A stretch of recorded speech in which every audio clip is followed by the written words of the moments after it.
توعدون به والأرحام إن الله كان عليكم رقيبا. وقال الله تعالى في موضع آخر وأنزل الله عليك الكتاب والحكمة وعلمك ما لم تكن تعلم وكان فضل الله عليك عظيما. سب طرح کی حمد و ثنا اور تعریفیں اللہ سبحانہ و تعالیٰ کے لیے ہے جو نہایت ہی مہربان اور بہت زیادہ رحم کرنے والا ہے. معزز حاضرین، نوجوانوں اور عزیز بچوں، ابھی آپ حضرات کے سامنے خطبہ مسنونہ میں قرآن کریم کی ایک آیت پیش کی ہے.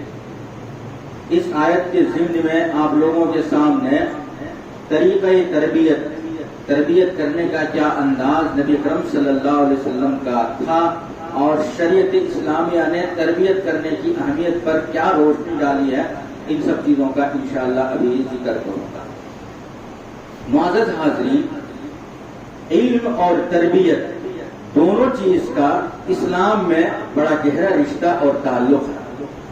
اگر کسی کے پاس بے حساب علم ہے اور بہت زیادہ پڑھے ہیں لیکن تربیت نہیں ہے، اخلاق نام کی چیز کسی کے پاس نہیں ہے، تو اس کا علم کا کوئی فائدہ نہیں. لوگ اور دنیا اس کے علم کا چرچا نہیں کریں گے بلکہ اس کے اخلاق کی بنیاد پر ان کو بتائیں گے بے ڈھنگا انسان ہے. اگر کوئی آدمی ان پڑھ ہے، پڑھا لکھا نہیں ہے لیکن تربیت اچھا ہے، تو یہ بھی ایک طریقے سے کمی ہے اس کے پاس. تربیت تو ہے، ٹھیک طریقے سے چلنے پھرنے کی صلاحیت، بات چیت کرنے کی، ایک دوسرے کے ساتھ معاملات ہے، لیکن علم سے کورے ہیں تو بھی یہ انسان ناقص ہے اخلاقی اعتبار سے، علمی اعتبار سے. بہرحال تربیت اور علم دونوں کا گہرا رشتہ ہے. لیکن آج کے خطبے میں آپ حضرات کے سامنے طریقہ تربیت کے بارے میں گفتگو کروں گا انشاءاللہ. قرآن مجید کی اس آیت میں اللہ سبحانہ و تعالیٰ ارشاد فرماتا ہے وَأَنزَلَ اللَّهُ عَلَيْكَ الْكِتَابَ وَالْحِكْمَةَ. اللہ سبحانہ و تعالیٰ قرآن کریم کو نازل فرمایا آپ صلی اللہ علیہ وسلم پر، اور ساتھ ساتھ حکمت بھی نازل فرمایا. قرآن کریم دراصل اللہ رب العالمین کی نازل کردہ کتاب ہے جس کو پڑھ کر کے اللہ کے رسول صلی اللہ علیہ وسلم کو حکم ملا لوگوں کو سمجھائیں، لوگوں کو بتائیں اور لوگوں کو راہ ہدایت پر لے کر کے آئے. یہ اللہ رب العالمین نے قرآن کریم نازل فرمایا. قرآن کریم کے ساتھ ساتھ اللہ سبحانہ و تعالیٰ یہ بھی ارشاد فرماتا ہے والحکمہ، حکمت کو بھی، ماحول، حال چال، اس بات کو کہیں پیش کرنے سے اس کا توڑ کیا ہوگا، نتیجہ کیا ہوگا، یہ سب چیز حکمت کے تقاضے میں آتا ہے، حکمت کے دائرے میں آتا ہے. تو اس چیز کو یعنی اسلام کی ہی دعوت دینا ہے. اللہ رب العالمین کا فرمان ہے اسلام کی دعوت دینا، لیکن اس کی جو حکمت ہے، طریقہ کار ہے، اس کا اپنانے کا بھی حکم ساتھ ساتھ جہاں پر اللہ نے قرآن کے نازل کرنے کا حکم دیا وہیں پر حکمت کو بھی اپنانے کا حکم دیا. پھر اس کے اگلی بات میں اللہ رب العالمین ارشاد فرماتا ہے وَعَلَّمَكَ مَا لَمْ تَكُنْ تَعْلَمْ. اور آپ کو نبی اکرم صلی اللہ علیہ وسلم کو ایسی چیز اللہ رب العالمین نے سکھلائی، اللہ رب العالمین نے بتلایا جس کے متعلق علم نہیں تھا آپ کو، اللہ نے سکھلایا وحی کے ذریعے سے. اور بھی حکمت کیا چیز ہوتے ہیں یہ سارے چیز اللہ رب العالمین نے سکھلایا اللہ کے رسول صلی اللہ علیہ وسلم. وَكَانَ فَضْلُ اللَّهِ عَلَيْكَ عَظِيمًا. اور اللہ رب العالمین کا جو فضل ہے وہ بڑا ہے آپ صلی اللہ علیہ وسلم کے اوپر. پوری آیت کا لب لباب یہ ہے، خلاصہ یہ ہے کہ اللہ رب العالمین نے قرآن کریم کے ساتھ حکمت کو بھی نازل فرمایا، ساتھ ساتھ اپنے فضل اور کرم سے علم، ایسا علم دیا جس کے ذریعے سے حکمت کو پرکھ سکے. یہ چیز اس آیت میں ذکر ہے. اگر ہم شریعت اسلامیہ کی تعلیم کو حاصل کریں، پڑھیں، قرآن اور حدیث کا مطالعہ کریں، ہمیں یہ پتہ چلتا ہے کہ انسان کی تربیت کا جو اصول اور طریقہ ہے بچپن سے ہونی چاہیے. یہ اسلام کا قانون ہے، حکم ہے. اب دنیاوی لحاظ میں کہیں چلے جائے، کوئی بلڈنگ کا تعمیر کرتے ہیں یا کوئی اور معاملات کرتے ہیں، اگر تعمیر کی پہلی اینٹ ٹیڑھی رہے پوری عمارت ٹیڑھی چلے جاتی ہے.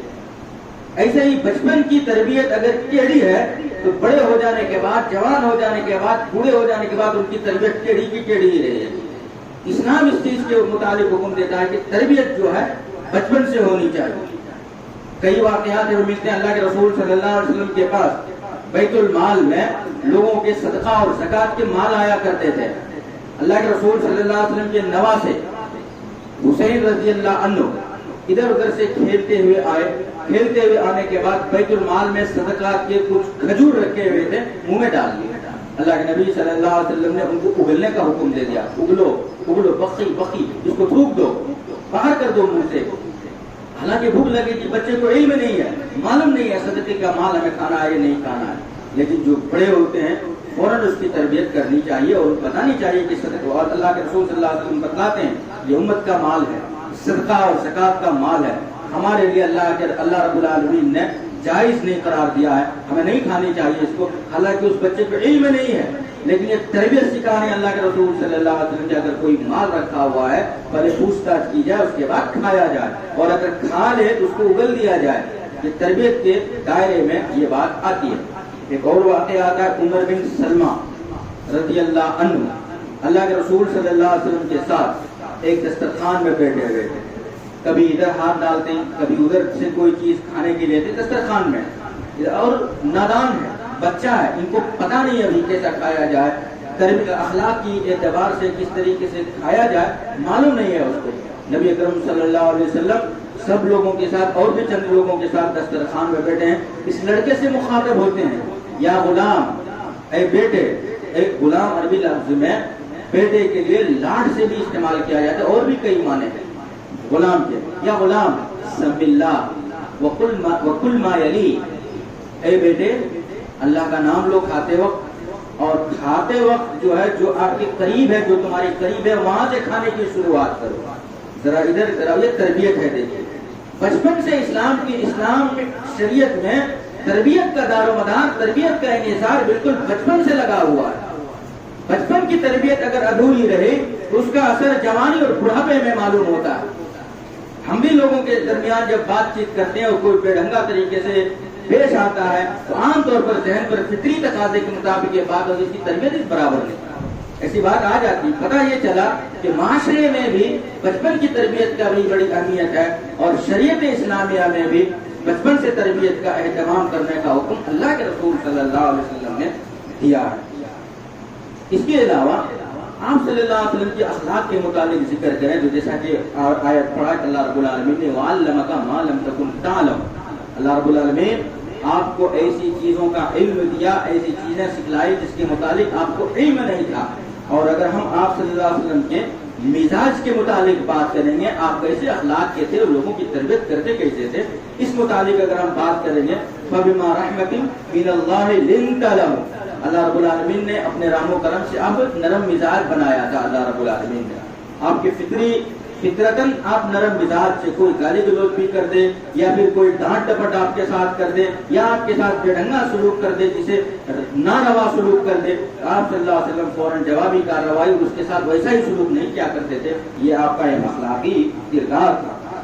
وَلَوْ كُنْتَ فَظًّا غَلِيظَ الْقَلْبِ, اگر آپ سخت مزاج ہوتے تو جو نرم مزاج سے کارنامے آپ انجام دیے, لوگ آپ کے اطراف بیٹھتے ہیں اور لوگوں کی جماعت بڑھتی جاتی ہے, اگر سخت مزاج ہوتے تو یہ اور سخت مزاج ہوتے یہ ماحول نہیں بنا پاتے لوگوں میں ملنے جلنے کا, لوگ آپ کے ساتھ اٹھنے بیٹھنے کا, اور ایک ایک کر کے لوگوں کی تعداد بڑھتے رہنے کا, اسلامی تعلیمات آگے بڑھنے کا. یہ سب چیز اس وقت نہیں ہوتا جب آپ نرم مزاج نہیں رہتے. سخت مزاج ہوتے تو یہ معاملہ نہیں ہوتا. اس لیے اللہ سبحانہ و تعالیٰ نے آپ کو نرم مزاج بنایا ہے. اس کا نرم مزاج کا جو اثرات ہیں آپ صلی اللہ علیہ وسلم کے عملی زندگی میں کس طریقے سے آئے, تربیت کے باب میں لے لیں, سارے معاملات میں آئے, عبادت میں ہو اور دیگر صدقہ زکات خیرات, ساری چیزوں میں سب چیزوں میں نرم مزاج کا اثر ہم کو دکھتا ہے اللہ کے رسول صلی اللہ علیہ وسلم کی شریعت سے. ہم تربیت کے باب میں اگر اللہ کے رسول صلی اللہ علیہ وسلم کے نرم مزاجی کو دیکھیں تو آپ صلی اللہ علیہ وسلم کا تربیت کرنے کے بہت سارے طریقے تھے. لوگوں کی تربیت کس طریقے سے کی جائے, بہت سارے طریقے تھے. ان میں سے ایک طریقہ یہ بھی تھا کہ لوگوں کے مزاج کو دیکھ کر کے آپ صلی اللہ علیہ وسلم اس کے اعتبار سے تربیت کیا کرتے تھے. مزاج کو دیکھ کر کس طریقے سے, مثال کے طور پر کوئی مسلمان ہے, مومن ہے, اور ان کو اگر ہم چند مومن کے درمیان اگر ہم اس کو ڈانٹ ٹپٹ بھی کر دیں گے, پلٹ کر جواب نہیں دے گا, ایسا اس کا مزاج ہے, تو آپ صلی اللہ علیہ وسلم اس انداز سے ان کی تربیت کرتے تھے. کوئی مسلمان اور مومن نہیں ہوتے تھے, لیکن ان کا مزاج ایسا تھا ہر طرف اگر ان کو کہی جائے کوئی بات پلٹا سکتے ہیں، جواب دے سکتے ہیں. تو ایسے لوگوں کی تربیت میں آپ صلی اللہ علیہ وسلم الگ طریقہ اختیار کرتے ہیں تو اس طریقے سے مزاج کا بھی تربیت کرنے میں بڑا دخل تھا. معاذ رضی اللہ عنہ اپنے علاقے میں نماز پڑھا کرتے تھے. ایک مرتبہ معاذ رضی اللہ عنہ عشاء کے وقت میں سورہ بقرہ کی تلاوت شروع کر دی. سورہ بقرہ کی تلاوت کر کے طویل سورتوں میں سے ایک سورہ ہے.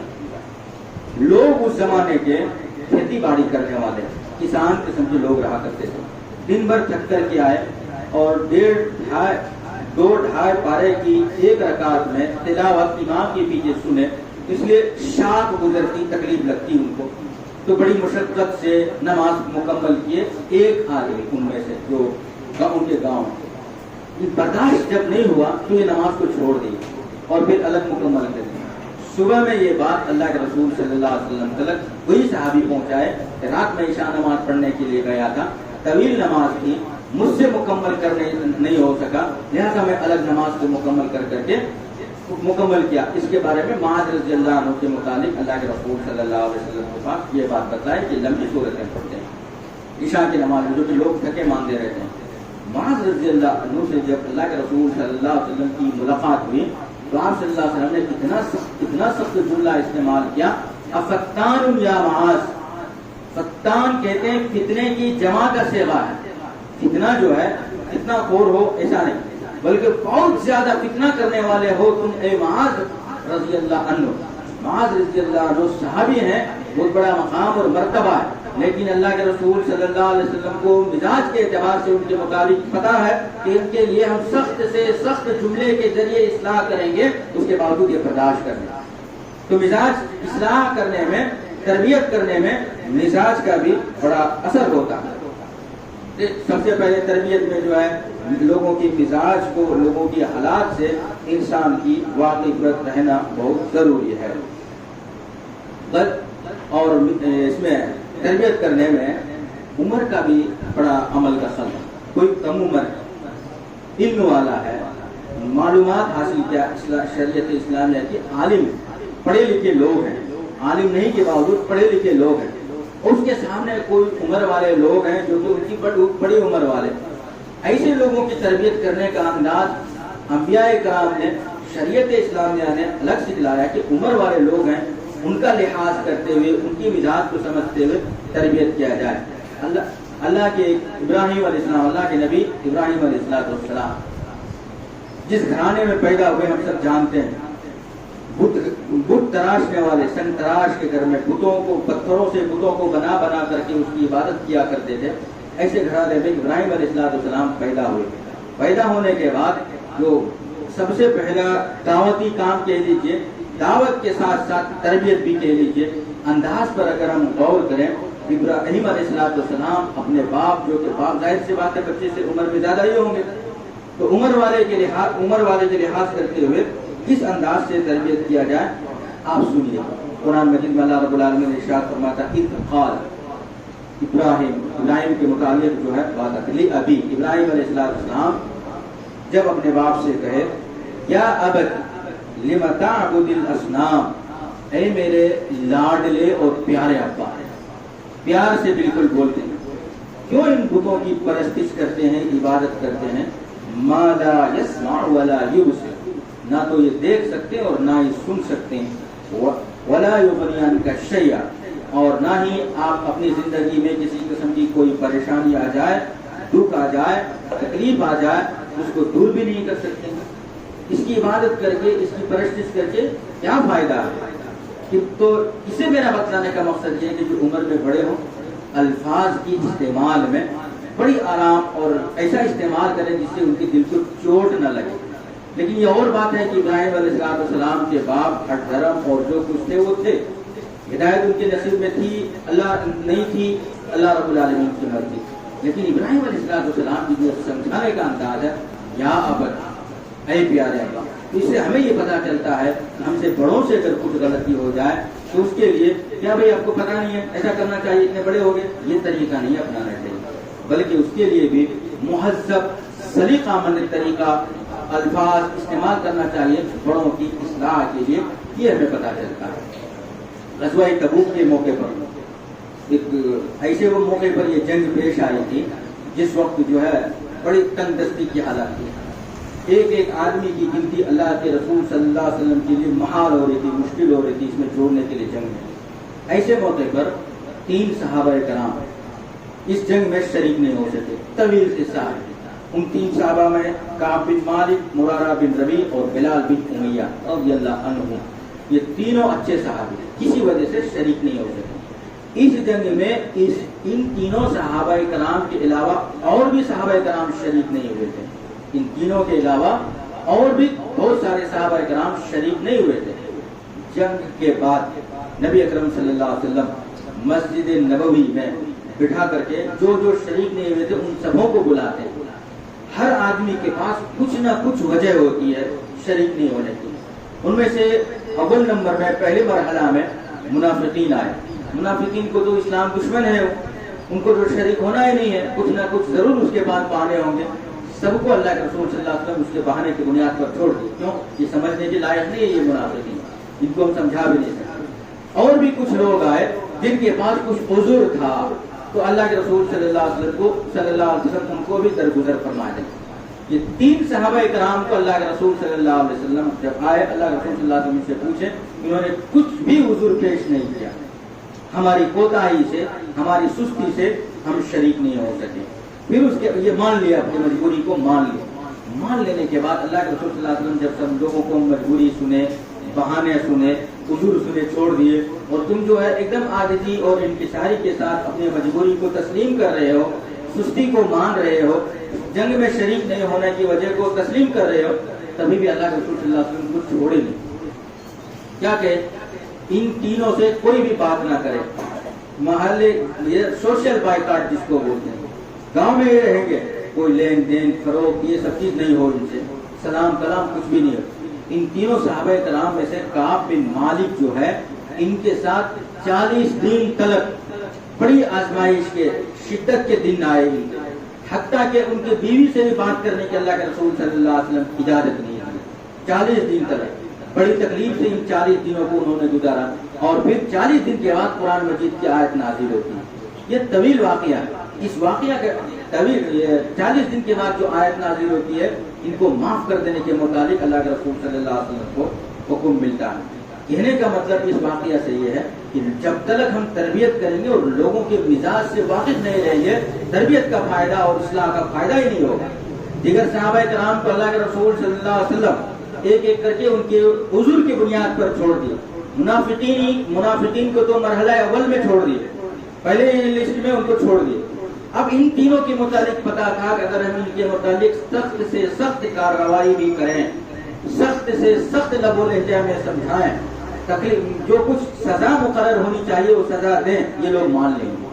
تو جو آدمی ماننے کی صلاحیت ہے، بات کو اپنے اندر بٹھا لینے کی صلاحیت ہے، ان لوگوں کی جو تربیت ہے اس انداز سے کرنی چاہیے۔ جو ہر درم ہے اس کے لیے الگ طریقہ اللہ کے رسول صلی اللہ علیہ وسلم بتلائیں۔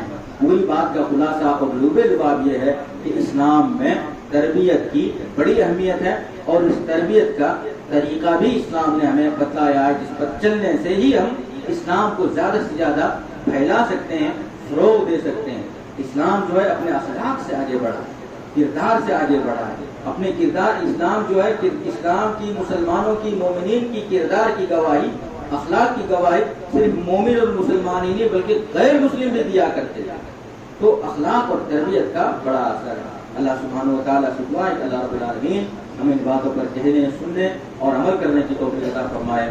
آمین وآخر دعوانا الحمدللہ رب العالمین۔ بارک اللہ لنا ولکم فی القرآن المجید ونفعنا بالذکر والآیات الحکیم، انہ تعالی جواد کریم ملک بر رحیم۔